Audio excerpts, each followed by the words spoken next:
उत्तराखंड का सबसे बड़ा जिला क्षेत्रफल के आधार पर कौन सा है? A. Nainital, B. Dehradun, C. Uttarkashi, D. Pithoragarh. Answer C. Uttarkashi. Uttarkashi जिला उत्तराखंड का सबसे बड़ा जिला है, जबकि हरिद्वार सबसे छोटा जिला है। उत्तराखंड का कौन सा क्षेत्र झीलों की नगरी के नाम से प्रसिद्ध है? आंसर नैनीताल। नैनीताल में नैनी झील, भीमताल, सातताल और नौकुचियाताल जैसी कई झीलें हैं, इसलिए इसे झीलों की नगरी कहा जाता है।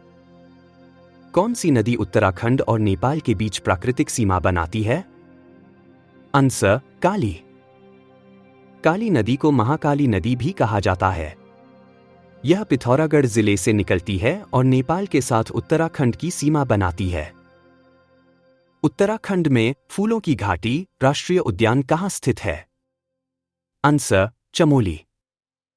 यह यूनेस्को वर्ल्ड हेरिटेज साइट है, जहां 500 प्लस प्रजातियों के दुर्लभ फूल पाए जाते हैं। मानसून में यह स्थान बेहद खूबसूरत हो जाता है। टिहरी बांध का निर्माण किस उद्देश्य से किया गया था? ए. बाढ़ नियंत्रण, बी. जल विद्युत उत्पादन, सी. सिंचाई और पेयजल आपूर्ति, डी. उपरोक्त सभी। Answer D. उपरोक्त सभी। टिहरी बांध भारत का सबसे ऊंचा और एशिया का दूसरा सबसे ऊंचा बांध है। इसका मुख्य उद्देश्य बिजली उत्पादन, सिंचाई और जल आपूर्ति है। उत्तराखंड के किस जिले को ऊर्जा का धनी कहा जाता है? आंसर टिहरी। टिहरी जिले में टिहरी बांध और कई जल विद्युत परियोजनाएं हैं, जिससे इसे ऊर्जा का धनी कहा जाता है। उत्तराखंड में सबसे अधिक वर्षा किस जिले में होती है?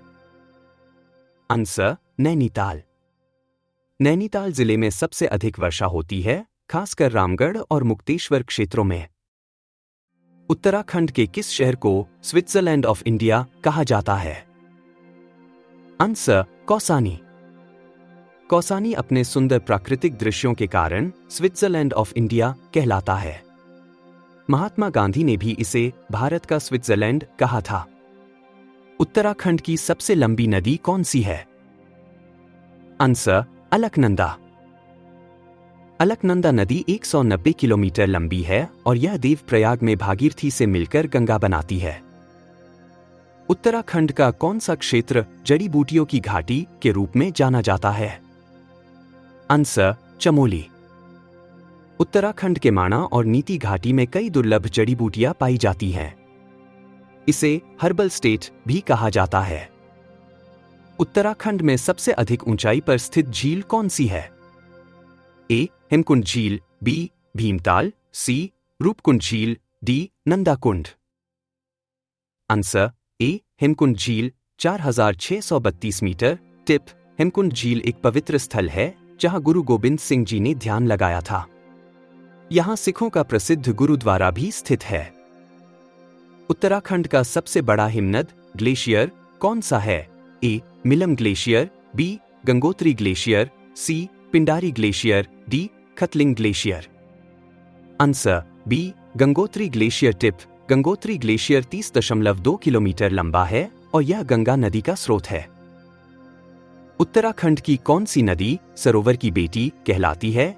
A. Kosi, B. Saryu, C. Gauri Ganga, D. Ramganga. Answer A. Kosi नदी। कोसी नदी नैनीताल जिले से निकलती है और इसे सरोवर की बेटी कहा जाता है। यह रामगंगा नदी की सहायक नदी है। उत्तराखंड के किस जिले में सबसे अधिक नदियां बहती हैं? A. Almora, B. Pithoragarh, C. Uttarkashi, D. Haridwar. Answer C. Uttarkashi. Uttarkashi जिले में गंगा, भागीरथी, भिलंगना, यमुना, टोंस, जड़गंगा जैसी कई नदियां बहती हैं। उत्तराखंड के किस जिले में ग्लेशियर झील विस्फोट बाढ़ GLOF का सबसे अधिक खतरा है? ए. बागेश्वर, बी. उत्तरकाशी, सी. चमोली, डी. टिहरी। आंसर चमोली। जिले चमोली में रौंठी, गंगोत्री और मिलम ग्लेशियर स्थित हैं, जिनसे ग्लेशियर झील विस्फोट GLOF का खतरा बना रहता है। उत्तराखंड में पहली बार बिजली उत्पादन किस स्थान पर हुआ था? ए. टिहरी, बी. चक्राता, सी मसूरी, डी नैनीताल।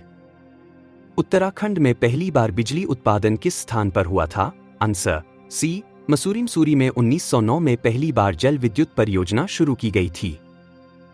उत्तराखंड के किस जिले को फलों की टोकरी कहा जाता है? A Almora, B Chamoli, C Nainital, D Pithoragarh. Answer C Nainital. Nainital जिले में रामगढ़, मुक्तेश्वर और भीमताल क्षेत्र में सेब, खुमानी, आड़ू, पुलम आदि फलों की खेती होती है। Subscribe for more UK exams.